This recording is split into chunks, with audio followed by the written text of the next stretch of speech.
Toutes les villes de France possèdent leur rue, leur avenue ou leur place Gambetta. Ce grand fondateur de la République est au cœur de l'histoire cet après-midi. Bonjour Franck Ferrand. Bonjour Anissa, bonjour à tous. Nous avons parlé il y a longtemps de la mort étrange de Léon Gambetta et forcément nous allons y revenir un petit peu cet après-midi.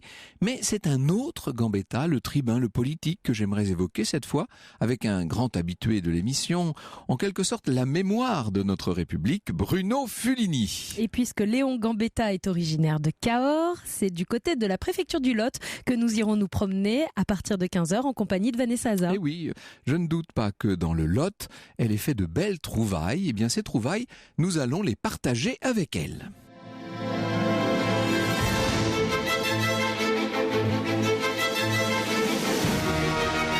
Europe 1, 14h, 15h30. Au cœur de l'histoire, Franck Ferrand. C'est à l'occasion d'un procès retentissant, le procès Baudin, nous sommes en 1868, que le jeune Léon Gambetta, cet homme à la forte personnalité, va se faire connaître des Français. Cette année-là, il prononce en effet un discours, un réquisitoire, pas un réquisitoire, une plaidoirie flamboyante, aussi passionnée qu'audacieuse, pour défendre Charles Delescluze, un journaliste républicain opposant au Second Empire, inculpé pour avoir voulu honorer la mémoire d'un député tué sur une barricade le 2 décembre 1851, au moment du coup d'État, vous savez. Léon Gambetta, à l'époque, est encore un inconnu, ou en tout cas il est peu connu en dehors de son milieu. Le jeune avocat a une drôle d'allure, un accident dans l'enfance l'a rendu borgne, il est relativement trapu, presque dodu, sa voix n'est pas très raffinée, il semblerait presque, comme ça au premier abord et avant qu'on l'écoute vraiment, il semblerait presque grossier, et pourtant, dès qu'il se met à parler, il a le don de susciter autour de lui l'adhésion. Se dégage de ses propos une intelligence si particulière, douée d'une autorité, d'une aura hors du commun. Sa plaidoirie va se faire en l'occurrence réquisitoire, d'où mon hésitation tout à l'heure, réquisitoire contre le Second Empire, bien entendu. Gambetta séduit, il hypnotise, disons-le, il rayonne. La réputation du jeune homme va gagner la France entière. On parle beaucoup de cette plaidoirie et cette année-là, on peut dire qu'il entre dans l'histoire selon ses propres termes. Il vient de pénétrer par effraction sur la scène du monde. Nous allons retrouver le brillant tribun enflammé 2 ans plus tard, nous sommes le 1er septembre 1870, en pleine guerre contre la Prusse. Vous savez que cette guerre a été déclenchée dans des conditions complètement aberrantes. 1 mois et demi plus tôt, l'Empire subit une terrible humiliation et on peut dire qu'en quelques semaines seulement, l'armée de Napoléon III a été littéralement écrasée par les troupes du roi de Prusse. Et de Bismarck, pourrait-on ajouter, c'est la débâcle. Le 2 septembre, Napoléon III est fait prisonnier à Sedan. On annonce la défaite et ça va gagner bien entendu tout le territoire. Dans l'agitation générale, les députés du corps législatif se réunissent au Palais Bourbon. Là, on est dans la nuit du 3 au 4 septembre 1870. Et parmi les gens qui sont là dans l'hémicycle, aux côtés de Jules Favre, Léon Gambetta. Le superbe orateur, il a 32 ans, tente de contenir la foule qui a envahi l'Assemblée, qui crie à la déchéance de l'empereur, à l'instauration de la République. Et on entend Gambetta, il se lève et voilà ce qu'il dit. C'est comme représentant de la Révolution française. Ça ne s'invente pas, ça, de quel droit? C'est comme représentant de la Révolution française que je vous adjure d'assister au retour des députés sur leurs bancs. Ça ne marche pas tellement, il faut bien vous le dire, c'est complètement l'anarchie. Gambetta et un certain nombre de députés vont essayer de canaliser la foule, de la conduire vers l'hôtel de ville, cette foule surexcitée, et c'est là que va être proclamée la République. On en reparlera tout à l'heure dans des conditions pour le moins discutables. En tout cas, c'est le tout début de ce qui va devenir plus tard la Troisième République. Un gouvernement de défense nationale, gouvernement provisoire, est constitué, dont on va nommer les membres, bien entendu. Le général Trochu devient gouverneur de Paris. Quant à Gambetta, eh bien le voilà, d'autorité, placé à la tête du ministère de l'Intérieur. Toute cette euphorie a l'air un petit peu irréel. On est en situation d'extrême urgence. C'est l'effondrement militaire en même temps. On croit naïvement que la déchéance de Napoléon III pourrait adoucir les Prussiens. Vous pensez bien qu'il n'en est rien. On serait même tenté de dire au contraire. De jour en jour, les armées de Bismarck gagnent du terrain. Elles approchent de Paris, désormais gravement menacées. Et le 19 septembre 70, la capitale est entièrement encerclée par les troupes prussiennes. C'est ce qu'on appelle le siège de Paris. Le général Trochu organise la défense comme il peut, avec les moyens du bord. On évacue les villages de banlieue. On envoie plusieurs centaines de milliers de soldats au contact de l'ennemi. Paris assiégé. Vous imaginez les Parisiens isolés littéralement du reste du pays. Rapidement va se poser la question du ravitaillement. Il va falloir nourrir la population. Et vous savez qu'un jour, on en viendra à manger les chiens, les chats et les rats. On connaît cette histoire, bien sûr. Autre problème, celui de la communication avec l'extérieur. Comment coordonner notamment les troupes que le gouvernement de défense nationale a bien l'intention de continuer de diriger. Bien sûr, il existe quelques solutions pour transmettre des informations. Vous avez les pigeons voyageurs, notamment. Il y a les boules, on en parlera tout à l'heure. Ça ne suffit pas. Alors que faire ? Le gouvernement de défense nationale se demande s'il ne devrait pas quitter Paris et se rendre en province pour mieux organiser la lutte. Gambetta fait partie de ceux qui sont favorables à cette solution. On décide ainsi d'envoyer une petite délégation gouvernementale à Tours pour relayer en province l'action du gouvernement. Ça ne marche pas, évidemment. Il n'y a pas assez d'autorité, il n'y a pas assez de relais dans tout ça.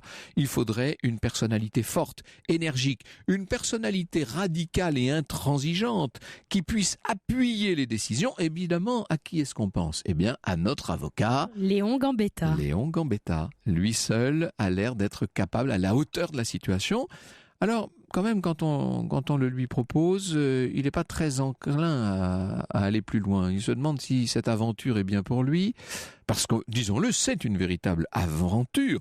Pour franchir le siège, pour traverser l'encerclement ennemi, la seule solution, c'est de faire le voyage en ballon. À une époque où l'aviation, évidemment, n'est pas encore née, c'est le seul moyen possible, mais c'est un moyen très risqué. Vous imaginez s'envoler de Paris et aller passer au-dessus des lignes ennemies avec un ballon, une gigantesque cible, gonflé à l'air chaud. Même si le ballon n'est pas de couleur très vive, vous avouerez qu'on n'a pas très envie d'être dans la nacelle. Alors, Gambetta se tâte, si j'ose dire, il finit par accepter. Alors, il a été convenu que le ministre de l'Intérieur, devrais-je dire, partira au péril de sa vie, vous l'aurez compris, le 7 octobre au matin, à 11h précises, dans un ballon, en compagnie d'Eugène Spuller. Les espoirs de toute la population parisienne et d'une manière plus générale de tous ceux qui croient dans ce nouveau gouvernement de défense nationale, les espoirs de toute une partie du peuple sont placés dans Gambetta, et l'on pourrait dire d'une certaine manière, c'est en tout cas sans doute la façon dont lui envisage les choses, que le destin de la France est sur ses épaules.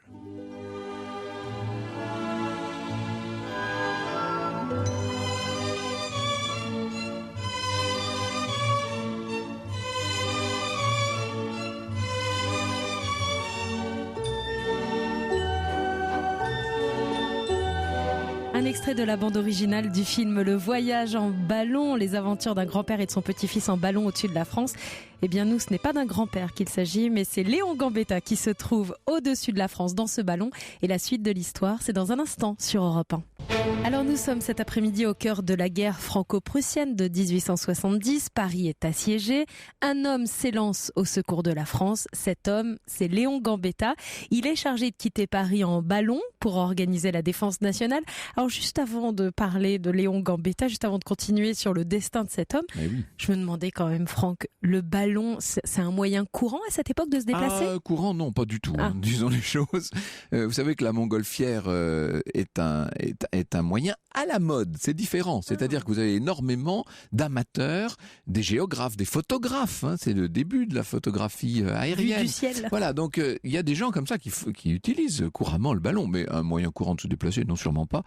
La toute première expérience de ballon air chaud, je n'ai pas besoin de vous rappeler que c'était en 1783, les frères Montgolfier, bien entendu. Alors, depuis, on a quand même un peu perfectionné la chose, mais ça reste quand même des ballons avec nacelle, qu'on appelle des ballons montés, et qu'on utilise pendant la guerre pour transporter courrier civil et militaire, pigeons voyageurs, n'oubliez pas, parce qu'on emporte toujours des pigeons avec soi, et puis des passagers, bien sûr.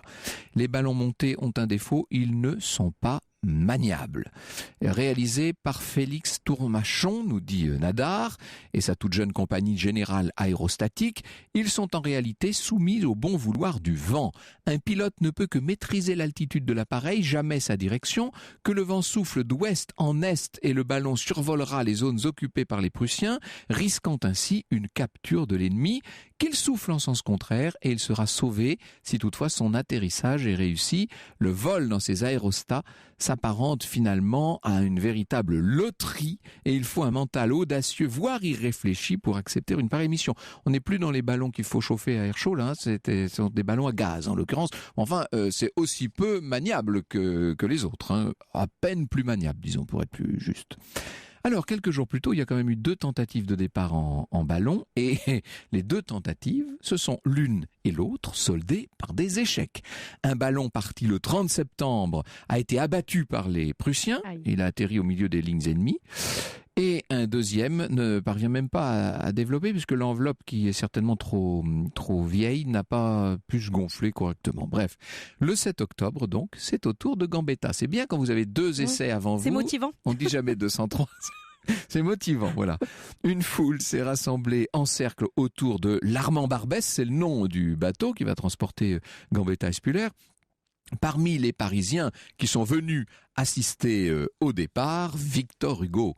Paris cerné, Paris bloqué, Paris supprimé du reste du monde, et pourtant à l'aide de ce ballon, de cette bulle d'air correspondante avec le reste du monde, écrira-t-il. Sur un fond dans lequel on aperçoit le sommet de la butte Montmartre, se détache l'épaisse silhouette de Léon.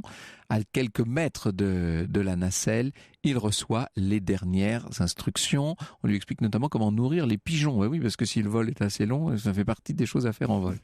C'est quand même extraordinaire ce qui s'est passé, la rapidité de tout ça. Vous imaginez Victor Hugo qui était depuis si longtemps en exil et puis qui est revenu là via Bruxelles, qui est revenu juste après l'annonce de l'effondrement de l'Empire, de son ennemi de toujours. Tout ça est dans une précipitation, un climat d'excitation incroyable. Autour de Gambetta et du ballon, si je puis dire, s'agitent les hommes qui règlent les derniers détails. Le directeur des postes, monsieur Rampon, qui vérifie sa montre et qui interroge le vent en tentant de masquer le mieux possible son inquiétude. On discute à voix basse, on fixe bien la nacelle. Il faut imaginer Gambetta anxieux, sans doute excité aussi. Il s'enveloppe de chaude fourrure, il s'emmouitoufle pour se protéger du froid. Et puis, on va le voir monter avec Eugène Spuller dans cette nacelle. Les 2 hommes saluent la foule, ils sont émus. Voilà ce que nous raconte Francis Xarcet dans Le Siège de Paris. Jamais ceux qui ont assisté à ce spectacle ne l'oublieront de leur vie. Au milieu d'une vaste cour, le ballon à demi gonflé se démène furieusement sous l'effort de la rafale. Il est en taffetas jaune et les lanternes à réflecteurs des locomotives jettent sur la route des lueurs fantastiques. On entend le sacramentel « Lâchez tout !» Le ballon s'élance d'un bond. Il penche sous l'effort du vent qui le courbe avec violence. C'est une seconde d'émotion inexprimable. Nous sommes tous là, retenant notre souffle, les yeux fixés sur cette masse noire qui s'abat dans une convulsion effroyable. Là, on est bien dans le style vigoureux et post-romantique de l'époque. Le ballon s'élève donc au-dessus de la ville. À mesure qu'il prend de la hauteur, les visages de Gambetta et Spuller deviennent de moins en moins discernables pour cette foule qui est restée là au sol et qui a les yeux rivés au ciel. Gambetta griffonne quelques mots au dos d'une carte de chemin de fer déchirée. Il la lance au vent. Ceux qui trouveront l'inscription pourront déchiffrer Gambetta, ministre de l'Intérieur, est passé ce jour 7 octobre 1870. Alors, on est maintenant on est haut, hein, près de 800 mètres de hauteur. Et voilà les 2 hommes qui passent au-dessus des lignes prussiennes. Et soudain, nous raconte Adolphe Michel, soudain, le vent s'arrête quasiment de souffler, Alors que fait le ballon? Eh bien, il commence à redescendre vers le sol. Là, il faut vite jeter du lest pour s'élever à nouveau et essayer de franchir, de dépasser les lignes C'est pas là qu'il prussiennes. fallait descendre, en effet. Oh là là, vous imaginez ça. Si l'on en croit Adolphe Michel, des coups de feu et même des coups de canon furent tirés sur eux et ils purent entendre distinctement le sifflement des projectiles. Les Prussiens lancèrent même des fusées, espérant ainsi pouvoir mettre le feu au ballon. Une balle vint effleurer la chevelure de M. Gambetta. Enfin, la dernière descente se fit près de Montdidier, au milieu des arbres, où le ballon fut déchiré par les branches. De l'autre côté du bois où ils étaient tombés, se trouvait justement un détachement de Prussiens. Alors nous suivons cet après-midi sur Europe 1, si vous venez de nous rejoindre, le voyage de Léon Gambetta dans ce ballon à gaz. Franck, alors que va-t-il se passer? Parce que vous nous avez laissé juste avant la pause sur un suspense. Le ballon passe au-dessus des lignes prussiennes. Les Prussiens tirent sur ce ballon. Est-ce qu'ils vont arriver à bon port? Eh bien oui, il faut le croire, puisque c'est dans une charrette que nous retrouvons Gambetta. C'est le soir du 7 octobre, la charrette est un peu brinque-ballante, mais elle emmène le ministre à la gare de campagne la plus proche. Et voilà ce qu'il écrit. Montdidier, Somme, le 7 octobre, 8h du soir. Arrivé après accident en forêt à Épineuse. Ballon dégonflé. Nous avons pu échapper aux tirailleurs prussiens et grâce au maire d'Épineuse venir ici d'où nous partons dans 1 heure pour Amiens, d'où une voie ferrée jusqu'au Mans et à Tours. Quel voyage. Pas de Prussiens dans la Somme. De toutes parts, on se lève en masse. Ça, c'est très important. C'est l'information évidemment qui intéresse tout le monde. Le gouvernement de la défense nationale est partout acclamé. Deuxième information essentielle. 1. Les Français n'ont pas définitivement baissé les bras. Et 2. Ils seraient favorables à ce nouveau gouvernement. Alors donc, par train, je vous passe un peu les détails, Gambetta gagne Tours, où il arrive le 9 octobre, et immédiatement, il s'approprie la fonction de ministre de la Guerre, qui lui avait été dévolue, du reste. Il faut tout reprendre à zéro pour mettre en place une stratégie de défense, puisque rien ou presque rien n'a été organisé. Dans le domaine militaire, Gambetta n'a quasiment aucune expérience. Il faut s'organiser comme on peut dans ces cas-là. Il faut faire preuve de bon sens, sans doute.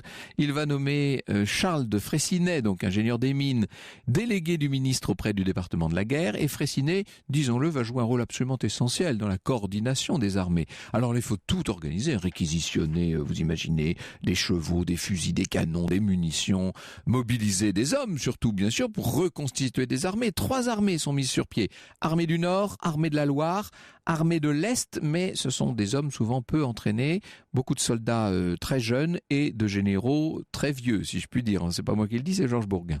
Première étape, la reprise d'Orléans. Ça fait penser à d'autres périodes de l'histoire. Le 30 octobre, Gambetta apprend une terrible nouvelle. Quelques jours auparavant, le maréchal Bazaine, qui était avec toute son immense armée, vient de capituler à Metz. Vous imaginez ça? Il a livré aux Prussiens des centaines de milliers de soldats. Ça, c'est même plus une nouvelle, c'est une catastrophe terrible. Et d'autant plus que commencent à se répandre des bruits selon lesquels le gouvernement voudrait un armistice. Alors que pour Gambetta, bien sûr, il n'est pas question d'armistice. Bref, il faut continuer à se battre. Il en est convaincu. Voici ce qu'il écrit à Fraissinet le 4 novembre. « Je constate avec vous, avec une égale inquiétude, la détestable influence des hésitations politiques du gouvernement dont le résultat évident est d'énerver et de déconcerter nos efforts militaires, énerver au sens fort de l'époque, c'est-à-dire de débilité si vous voulez, et déconcerter nos efforts militaires et le moral de nos généraux et de nos soldats.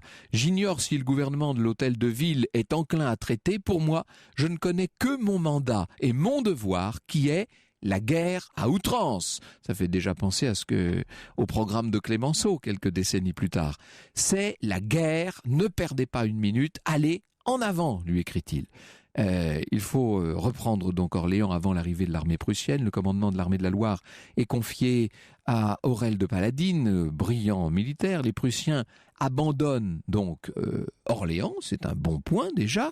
Gambetta est là pour féliciter les troupes et désormais il faut rejoindre Paris, dit-il. Paris nous attend. Il y va de notre honneur de l'arracher aux étreintes des barbares qui le menacent du pillage et de l'incendie. Toujours la grande phraséologie des batailles. Plusieurs nouvelles petites victoires vont suivre. Champigny, Brie-sur-Marne, Chanzy. Et Gambetta proclame le génie de la France. Un moment voilé réapparaît. Qui donc douteraient désormais de l'issue finale de cette lutte gigantesque. Ce sera l'éternel honneur de la République d'avoir rendu à la France le sentiment d'elle-même. Il est bien sûr de lui, Gambetta. Hélas, il faut compter avec la réalité. Et la réalité, tant militaire que politique, est assez éloignée, disons-le, des espoirs qu'il formait.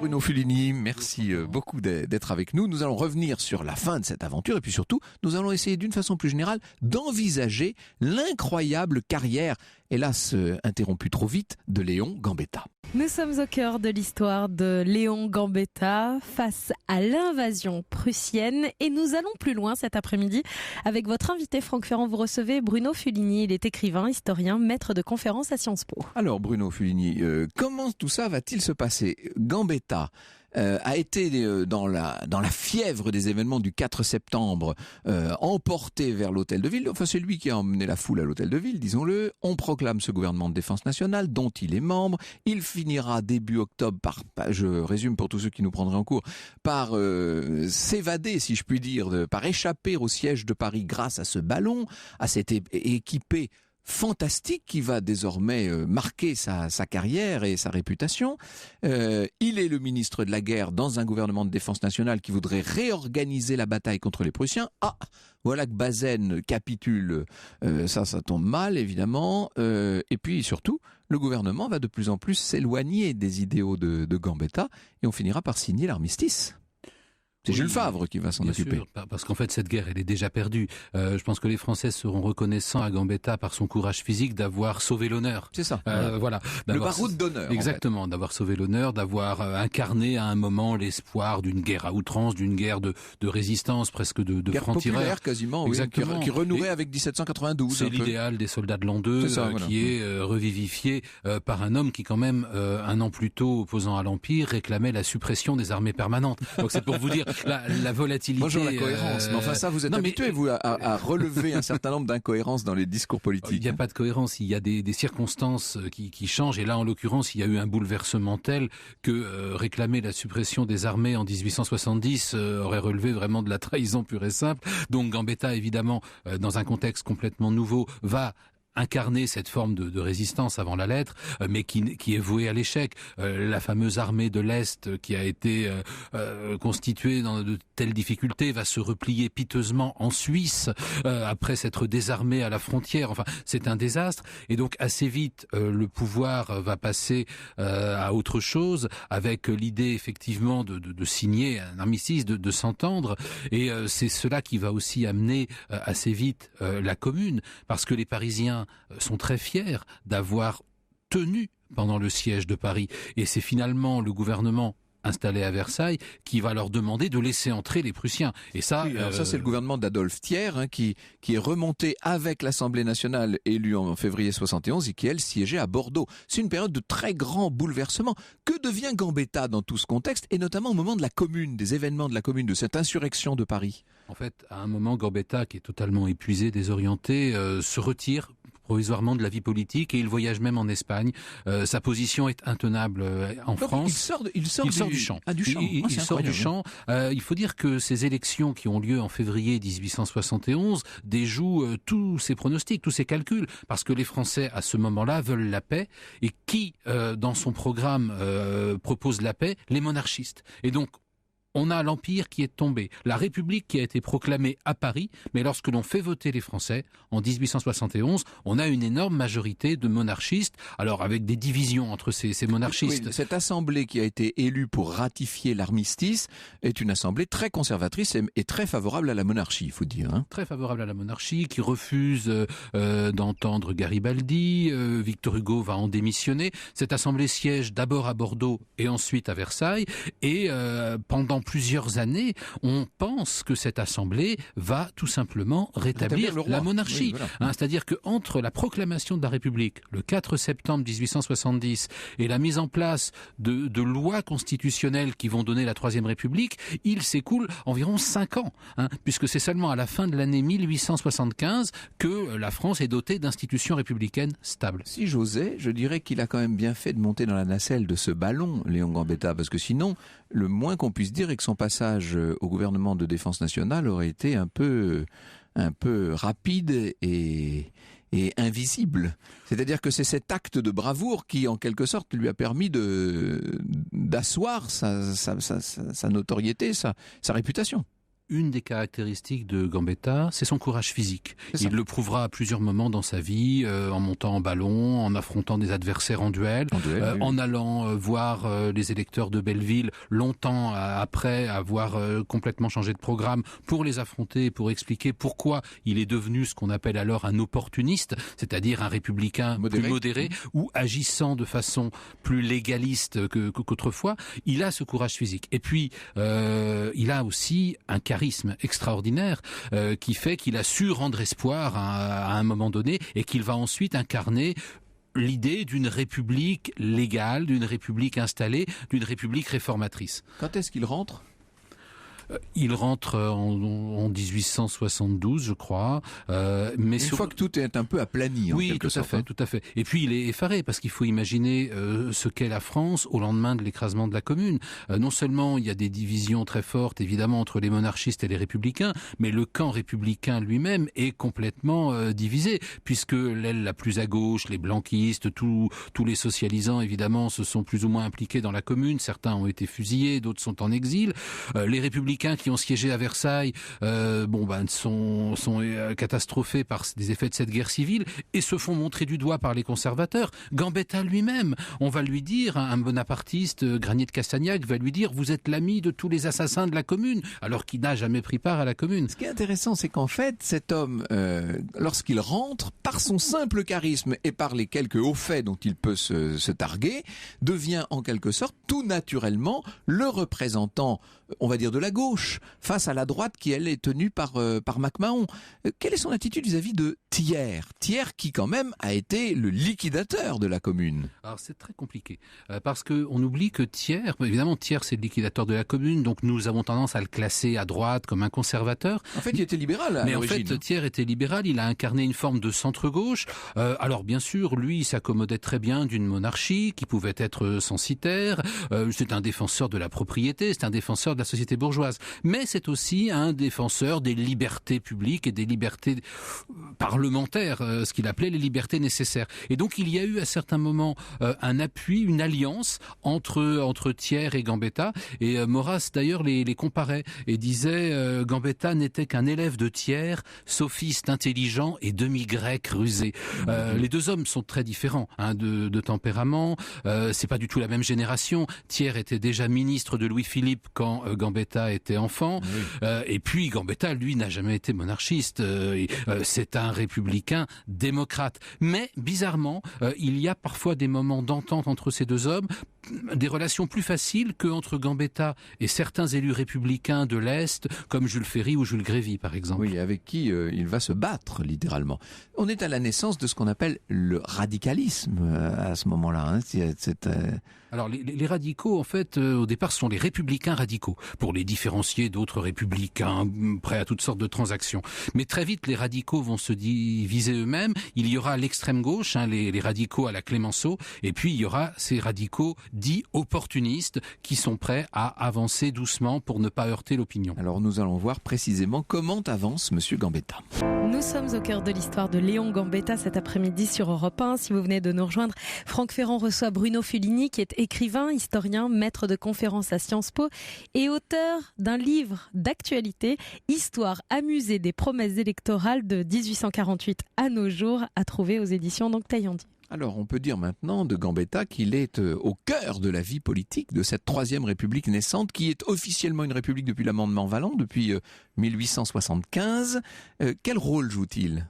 Alors on va le surnommer le commis voyageur de la République, puisqu'il va, c'est un orateur né, c'est un tribun, il n'est jamais aussi bien dans son élément que lorsqu'il parle, et donc il fait un véritable tour de France et il va aller parler en faveur de la République en essayant de rassurer. Et c'est ça qui est tout à fait nouveau chez Gambetta, c'est que pendant longtemps les Républicains étaient plutôt des révolutionnaires parisiens qui effrayaient les campagnes. Et Gambetta comprend qu'il faut rassurer les paysans, qu'il faut rassurer les provinces et qu'il faut leur montrer que la République, c'est l'ordre, c'est la prospérité, c'est le progrès. Oui, il faut tranquilliser les gens. Alors dans votre ouvrage, le dernier, là, l'histoire amusée des promesses électorales de 1848 à nos jours, et je précise que le chapitre concerné à nos jours n'est pas consacré à nos jours n'est pas le plus épais, contrairement à ce qu'on pourrait croire. C'est édité chez Talandier. Vous citez Léon Gambetta, candidat républicain opportuniste aux législatives de 1881. Il faut procéder par parti plutôt que par masse, dit-il. Décomposer les problèmes et chercher successivement les solutions partielles. Résoudre les questions quand et comme elles se présentent au jour le jour. C'est un peu la godine, nous dirions-nous. N'entamer une agitation, une opération, comme on dit si heureusement dans les pays libres, qu'après avoir terminé l'agitation précédente et consolidé la conquête qui en a été le résultat. Bref, une politique pragmatique, c'est ça dont Gambetta se fait le défenseur. Tout à fait, il dit « Nous sommes les adversaires des théoriciens de l'absolu et des doctrinaires de toutes les écoles », c'est-à-dire que pour lui, la République, ça doit être une construction. En 1869, opposant à l'Empire, il avait fait un grand programme qui chamboulait tout, le fameux programme de Belleville. En fait, ce programme va être réalisé, mais y compris après la mort de Gambetta. C'est-à-dire que la laïcisation de l'école, puis de l'État, avec la séparation des églises et de l'État, la réforme fiscale, la liberté de la presse, la liberté de réunion, toutes ces grandes libertés, elles vont être réalisé, mais petit à petit, par les grandes lois de la République. Gambetta dit clairement qu'il ne veut plus voir de barricades parce qu'on a vu avec la semaine sanglante comment ça se terminait. Il avait été mis à l'écart par Grévy, par Jules Ferry, c'est ce que vous disiez. On pouvait penser qu'il allait se radicaliser, si je puis dire, lui le radical. En fait, c'est l'inverse qui se passe en fait. Et il y a un grand discours, le discours de Cherbourg, qui va marquer en quelque sorte ce positionnement modéré. Oui, il y a le discours de Cherbourg et puis il y a le discours de Grenoble aussi qui est important. En fait, Gambetta a aussi une pensée, alors le terme est anachronique, mais il a aussi une pensée sociologique. La République, ça n'est pas seulement les ouvriers et les professions intellectuelles. La République, pour lui, pour les gens de sa génération, c'est aussi cette ébauche de classe moyenne qu'il appelle les couches nouvelles. Et à laquelle il appartient, il en est l'incarnation. Fils de petits épiciers de Cahors, en plus d'origine italienne. C'est un enfant d'immigrés, Gambetta. Oui, bien sûr, oui, on va y venir tout à l'heure. Ses adversaires, d'ailleurs, le surnomment Grand Betta, parce qu'évidemment, ce nom les met en joie, mais ça ne trouble pas du tout. Surtout qu'à l'époque, on prononçait peu les R, donc ça devait être encore plus facile de faire le jeu de mots. Surtout dans le sud-ouest. Mais c'est vrai que Gambetta est inconvaincu, mais pas du tout quelqu'un d'intolérant. Il a compris que la République, elle ne s'installerait que si la majorité de la population devenait républicaine, et c'est ce à quoi il s'emploie pendant toutes ces années 1870. Pour cet homme issu donc d'un milieu assez simple, c'est quand même extraordinaire de devenir le président de la Chambre. On n'aurait pas imaginé ça 2 générations plus tôt. Certes, c'est un président de la Chambre inattendu, mais inattendu aussi parce que en tant que leader des Républicains, lorsque Jules Grévy devient président de la République, on aurait pu s'attendre à ce que lui-même soit nommé président du Conseil, c'est-à-dire chef du gouvernement. Or, Grévy déteste. Mais véritablement déteste Gambetta. Là, pour des raisons presque personnelles. Pour des raisons personnelles, des raisons de tempérament. Oui. Là aussi, une différence de génération. Il y a 30 ans d'écart entre les deux hommes. Il y a eu des propos extrêmement méchants de Grévy sur Gambetta. C'est un homme au-dessous de la moyenne. Il surnage parce qu'il est complètement vide. C'est sans doute une réminiscence du ballon, là.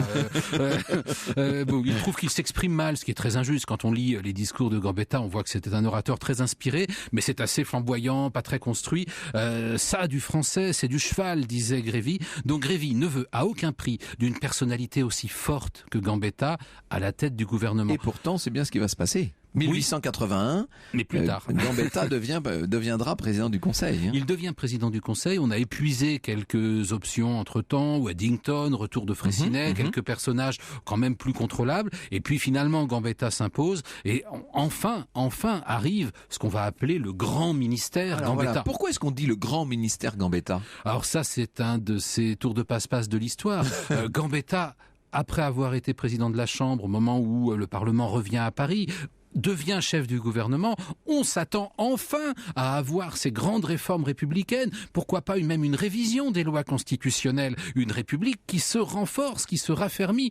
Sauf que ça va être un échec absolu, précisément parce que ce régime parlementaire ne veut pas d'un nouveau César. C'est-à-dire qu'en fait, c'est la Chambre qui gouverne. On est un régime pleinement, uniquement parlementaire, et l'idée d'avoir cet exécutif fort incarné dans une figure charismatique ne plaît pas à la majorité des députés, disons les choses. Gambetta avait rêvé de faire une sorte de gouvernement unifiant toutes les familles républicaines.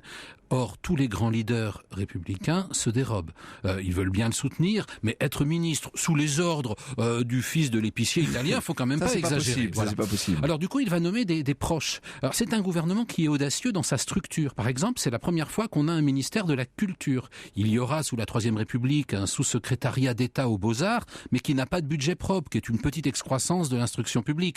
Lui, il imagine que la culture puisse être un département en soi, avec un budget en soi. Il faudra attendre De Gaulle pour retrouver ça. C'est lui qui individualise le ministère de l'Agriculture. Toujours ce souci de rassurer les paysans et de les rattacher à la République. Donc ça, ce sont des grandes réformes quand même, mais des réformes un peu de communication, disons, de présentation des choses. Disons que c'est des réformes qui, comment dirais-je, auraient eu de l'intérêt si elles s'étaient inscrites dans la durée. Oui. Sauf que, alors bien sûr, le ministère de l'Agriculture va continuer de survivre, ce qui ne sera pas le cas du ministère de la Culture. Mais le grand ministère Gambetta, qui arrive à la fin de l'année 1881, tombe le 26 janvier 1882. Le grand ministère aura duré 73 jours, 2 mois et demi, c'est rien. Oui, bien sûr. Gambetta quitte donc le gouvernement, sans doute plein d'amertume, parce qu'il était arrivé avec de grandes idées, de grands projets. On ne lui a pas laissé le temps de les mener à bien. Et chose encore plus extraordinaire, alors qu'il avait la vie devant lui, cet homme qui était une force de la nature, voilà qu'il meurt dans les mois qui suivent. Il meurt dans l'année qui suit, puisque le certificat de décès est daté du 31 décembre 1882. Il a 44 ans. C'est vraiment un destin brisé. On aurait pu imaginer que, comme d'autres, après un premier échec, il redevienne, dans des circonstances plus favorables, président du Conseil, et que cette fois, il installe vraiment les réformes qu'il porte. Mais non. Parce qu'il va y avoir ce qu'on va appeler le drame des Jardis. Donc que s'est-il passé au Jardis ? Au Jardis, c'est donc tout près de Versailles, à l'entrée de Versailles. Voilà, quand on vient de Paris. En fait, c'est une maison de campagne, c'est une ancienne maison de vignerons où Gambetta se repose des fatigues de la vie politique. Il est au vert en quelque sorte avec sa maîtresse, Léonie Léon. Par ailleurs, Gambetta... Lui s'appelle Léon et elle s'appelle Léonie Léon. Alors c'est son surnom en fait, parce qu'elle avait un nom créole, c'était la fille d'un général, et elle se faisait appeler Léonie Léon. Léonie Léon en fait l'a remarqué il y a bien longtemps, au cours de ce procès Baudin que vous évoquiez en 1868, elle tombe amoureuse de cet avocat charismatique, elle va mettre 4 ans à pouvoir le rencontrer, c'est une vraie fan, et puis la rencontre se produit et elle devient sa maîtresse. Alors pendant longtemps c'est une liaison cachée. Pourquoi ? Parce que Léonie Léon est l'ancienne maîtresse de Irvois, qui était le chef de la police des résidences impériales. Donc c'était un peu curieux, et ça aussi ça va jeter le soupçon sur Léonie Léon. Surtout que les circonstances de la mort de Gambetta sont très troubles. Il semblerait qu'il se soit disputé avec sa maîtresse. Il y avait des armes disponibles, armes chargées, et elle lui aurait tiré dessus. Alors on dit que c'est un accident. Il était en train de nettoyer son arme et ce serait un accident. Le coup serait parti tout seul. On ne saura jamais de toute façon ce qui s'est passé. On ne saura jamais. Disons que l'année précédente, il avait été un petit peu humilié par un duel au pistolet qui s'était mal passé. Donc il profitait de ses séjours au Jardis pour s'entraîner au tir. D'ailleurs, sauf erreur, je crois bien que Cahors conserve les pistolets de Gambetta. Et ma foi, alors la thèse officielle, c'est qu'en s'entraînant au tir, puis en nettoyant ses armes, il se serait blessé à la main, ce qui aurait provoqué une infection qui aurait dégénéré. Merci beaucoup Bruno Fuligny. On va revenir un peu sur les origines de Gambetta dans un instant. Je rappelle que votre histoire amusée des promesses électorales de 1848 à nos jours, évidemment, est publiée chez Talandier. Au cœur de l'histoire de Léon Gambetta cet après-midi avec votre invité Bruno Fuligny. Il est écrivain, historien, maître de conférences à Sciences Po. Et à partir de 15h, nous irons nous balader à Cahors et dans le Lot à la découverte des richesses de cette belle région avec Vanessa Za, journaliste à Europe 1 qui vient de nous rejoindre dans le studio Coluche ici rue François 1er. Alors avant d'aller visiter Cahors, Bruno Fuligny, on a de nombreuses questions sur Twitter et Facebook concernant la mort de Léon Gambetta et notamment son cœur. Est-ce que son cœur est bien au Panthéon, on nous demande ? Oui, son cœur est au Panthéon, alors que son corps est à Nice, parce que ses parents avaient quitté Cahors, avaient fini leur vie à Nice, et donc il a voulu être enterré. Il est enterré au cimetière du château qui domine Nice. En 1909, la municipalité a fait un monument, donc on l'a exhumé, et là tout le monde a été effaré de voir que le corps inhumé était très incomplet. C'est-à-dire qu'en fait, ce qui est un petit peu une revanche pour un anticlérical, il lui est arrivé la même chose qu'au sein de l'Église catholique. Il y a des morceaux de Gambetta un petit peu partout sur le territoire. L'œil qu'il avait perdu dans sa jeunesse est à Cahors, dans un bocal. Il avait été auparavant possédé par un directeur de l'Opéra Comique. Cet œil. Alors il avait une dizaine d'années, il a visité un atelier de coutellerie et c'est vraiment l'accident stupide, un petit morceau d'acier qui est parti et qui a tué son œil, ce qui fait qu'on le voit généralement photographié de profil ou de trois quarts, voilà, pour masquer le côté droit de son visage, puisqu'il a perdu cet œil. Simplement, cet œil mort a été enlevé par un habile chirurgien, remplacé par un œil de verre, et il a été conservé. Donc l'œil est à Cahors. Et puis lorsqu'il y a une visite très intéressante, ça, il faut pas manquer d'aller voir l'œil crevé de Gambetta. En revanche, si vous êtes à Paris, vous pouvez aller d'une part comment dirais-je, rue des Saints-Pères, à la faculté de médecine où l'on conserve son cerveau. Et si vous marchez un petit peu plus loin au Panthéon, il y a effectivement son cœur qui a été transféré là-bas en 1920. C'était le cinquantenaire de la proclamation de la République. Ça fait vraiment penser à aux habitudes qui étaient celles de l'ancienne monarchie. Vous savez, on envoyait les viscères à un endroit, le cœur à un autre. Pourquoi pas le cerveau encore dans un troisième endroit?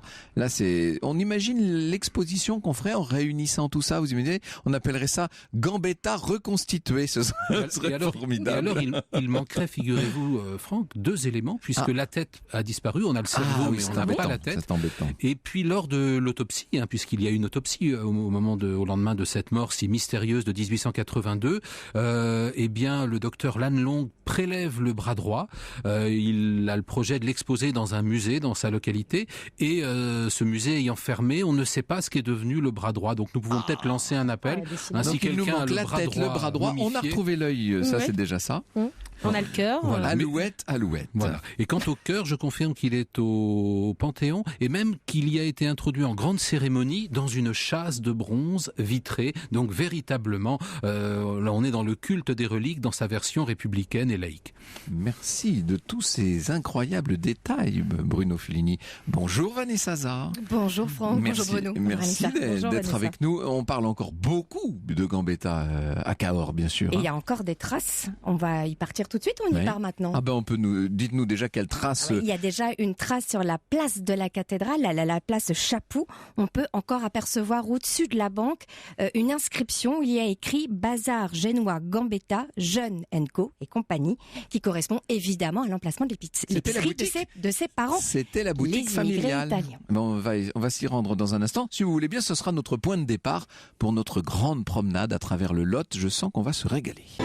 Et nous sommes cet après-midi au cœur de l'histoire de Léon Gambetta avec une immersion dans sa région. La ville qu'il a vu naître, c'est Cahors avec la Ferrand-Mobile. Nous sommes donc dans le Lot.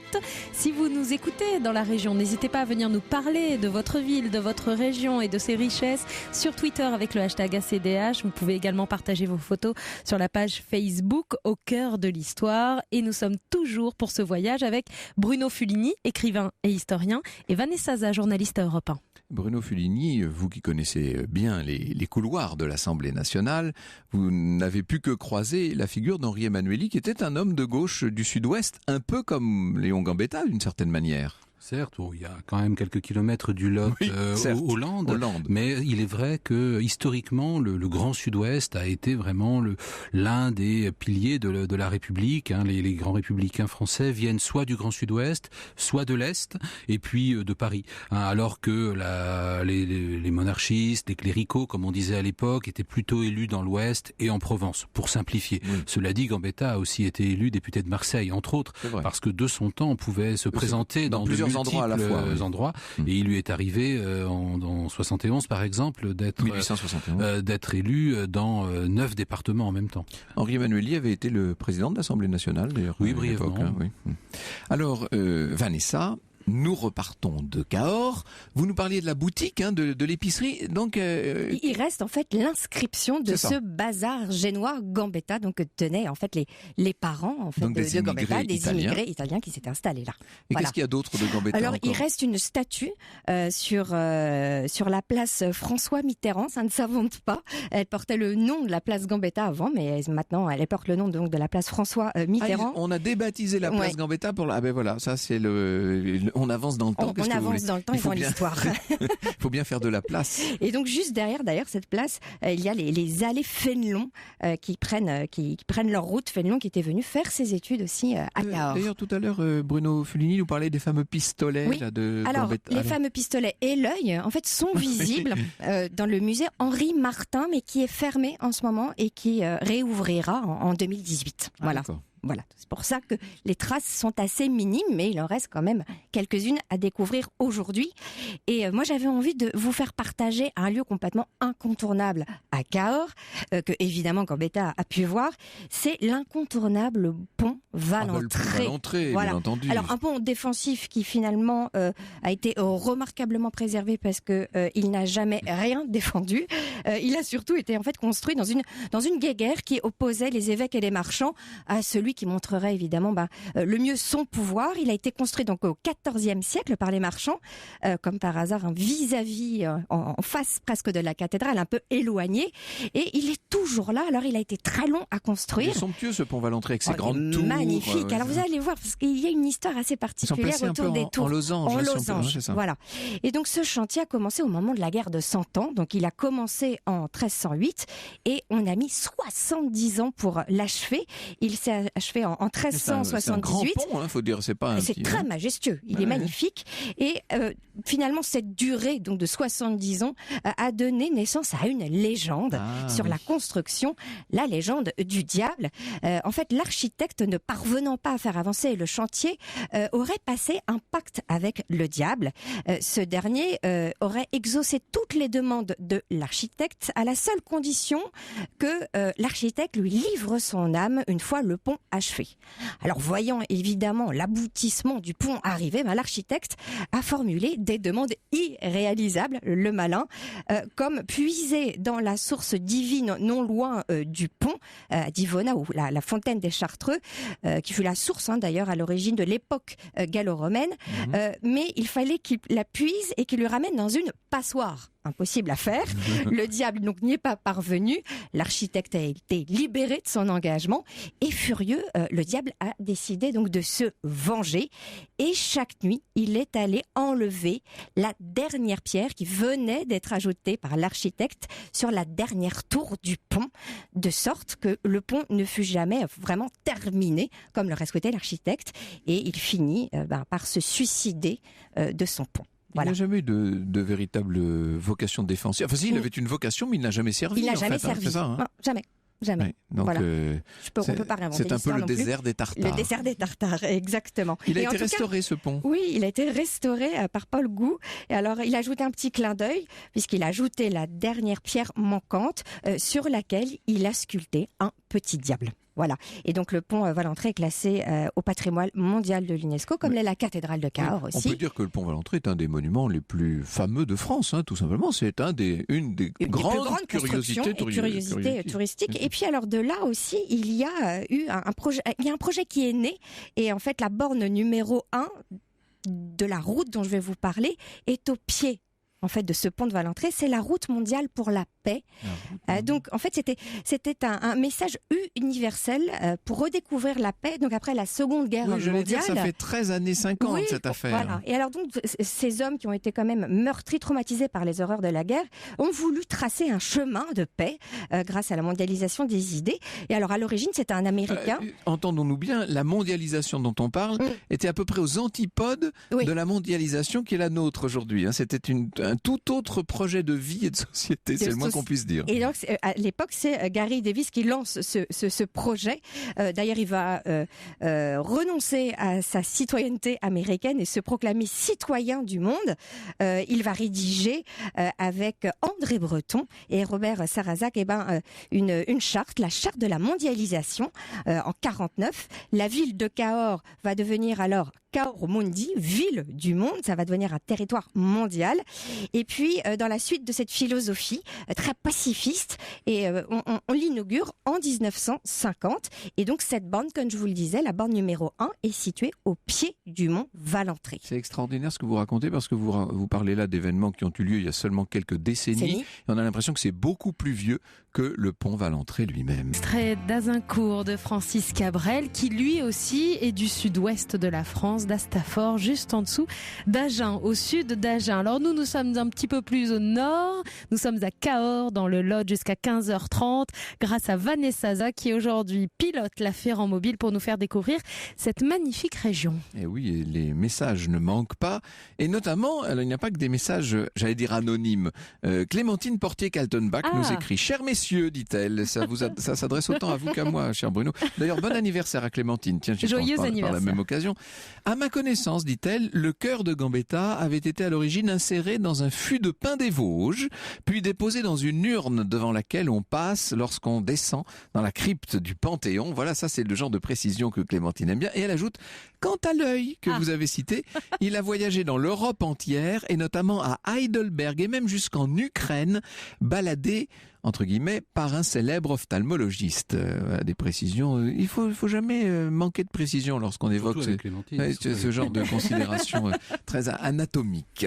Alors, revenons peut-être à notre balade. On était à la route de la Paix. Voilà. Alors... Et vous nous parliez, vous veniez à l'instant de citer André Breton. André Breton, donc on est en 1950. Il vient pour inaugurer donc cette route de la Paix. Et puis, il va partir à l'est, s'enfoncer dans le Quercy.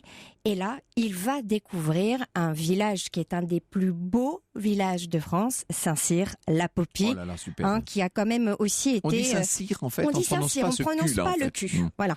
Et c'est donc le premier village qui avait été élu village préféré des Français en 2012. Et oui, dans l'émission de Stéphane, bien sûr. Oui. Exactement. Et on comprend mieux quand on y est. Déjà, il est niché à 100 mètres sur une falaise qui dégringole dans le Lot. Faut savoir que plus on s'enfonce comme ça dans le Quercy, plus le Lot se tortille, se faufile entre de hautes falaises. Là, on en parle comme ça, mais il faut imaginer la splendeur des paysages qui, à chaque détour, vous offrent de nouvelles perspectives. C'est somptueux quand même. Et avec des dizaines et des dizaines de petits villages comme ça qui sont accrochés au sommet donc des falaises. Et donc, quand vous arrivez donc à Saint-Cyr-la-Popie, on ne peut que tomber forcément amoureux. Déjà parce que l'architecture est quasi parfaite et on est dans un dégradé de couleurs de rouge, d'ocre, de rose orangé. Qui prennent, lorsque la lumière fine du soir vient les caresser, qui prennent des teintes quasiment irréelles. Irréelles, on est entièrement d'accord. On a l'impression vraiment d'être dans une peinture, une aquarelle. Et donc, il y a toute cette petite maison qui, chacune, sont des petits bijoux. Il faut les prendre les unes après les autres, soit pour un balconnet, soit pour le seuil de la porte, soit pour une fenêtre à meneaux, ou bien il y a aussi des ouvertures à accolade. Enfin, il faut lever les yeux, il faut être attentif à tous ces détails. On prend le temps de visiter, de se perdre dans ces ruelles, dont certaines d'ailleurs portent encore les noms de tous ces métiers qui ont fait l'âge d'or de ce village au XIIIe siècle. Les potiers, les perroliers qui étaient les chaudronniers, les robinettières, les robinettaires, excusez-moi, les fabricants de robinets en fait, de tonneaux. Voilà. Et c'est vrai que c'est un village qui a justement attiré pour ce côté architectural esthétique de nombreux artistes. Et c'est devenu un village d'artistes.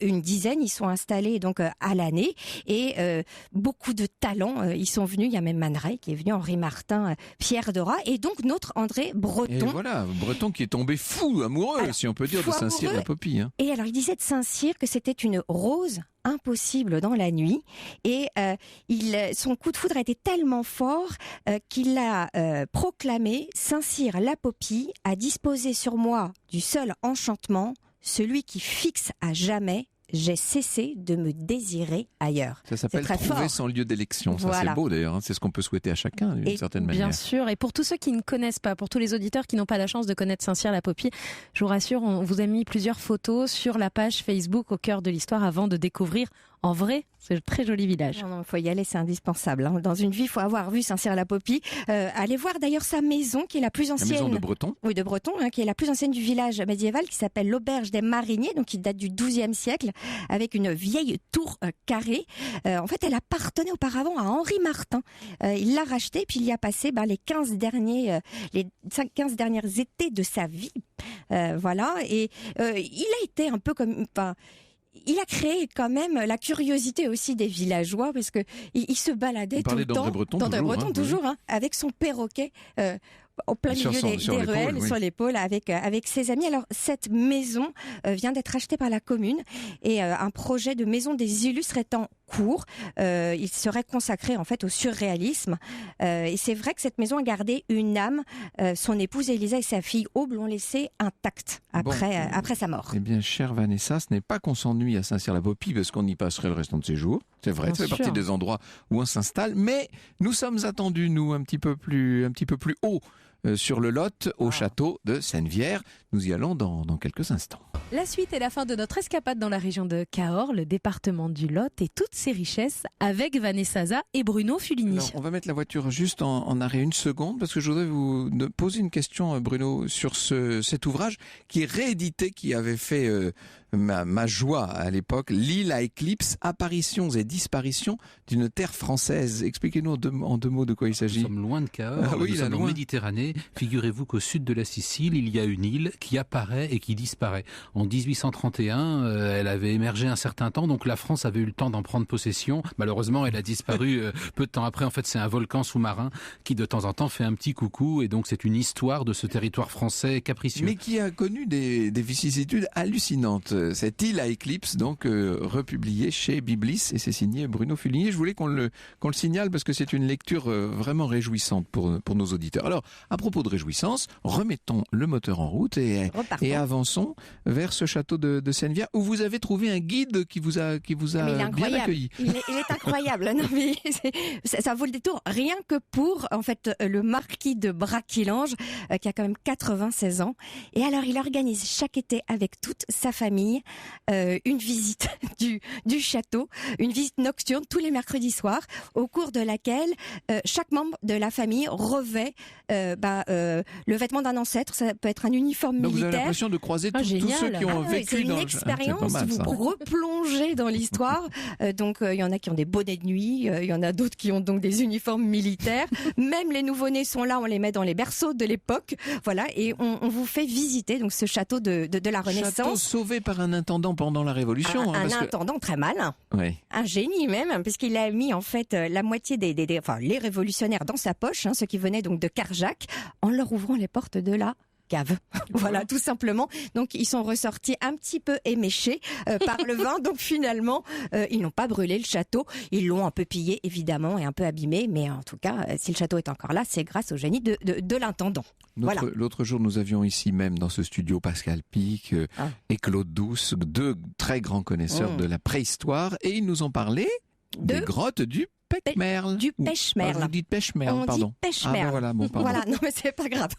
Je dis que partout, moi, c'est mon côté normand, vous savez. On le voit, on le ressent. Un quien, je dis par exemple pour un chien. Un quien. Et alors, cette grotte du Pechmerle, alors c'est une galerie d'art. On est dans vraiment un palais de nature, et on y découvre toutes les sortes de formations géologiques naturelles qui puissent exister. Mais il y a aussi des peintures et des gravures préhistoriques qui datent de plus de 29 000 ans. Des mammouths, des chevaux, des bisons, des mains, aussi des silhouettes humaines, des traces de pas. Il y a plus de 800 dessins qui ornent cette grotte. Elles sont très faciles à observer. En revanche, ne les touchez pas. Ne faites pas comme André Breton, parce qu'il avait été tellement ému en la visitant qu'il avait commencé en fait à toucher les peintures, évidemment. Et puis quand il est sorti, les mains pleines de couleurs, il s'est pris un joli coup de canne du gardien. Mais voilà, il y a toujours des gardiens. Oui, nous sommes bien d'accord. Voilà, donc ne ratez pas ça. Bon.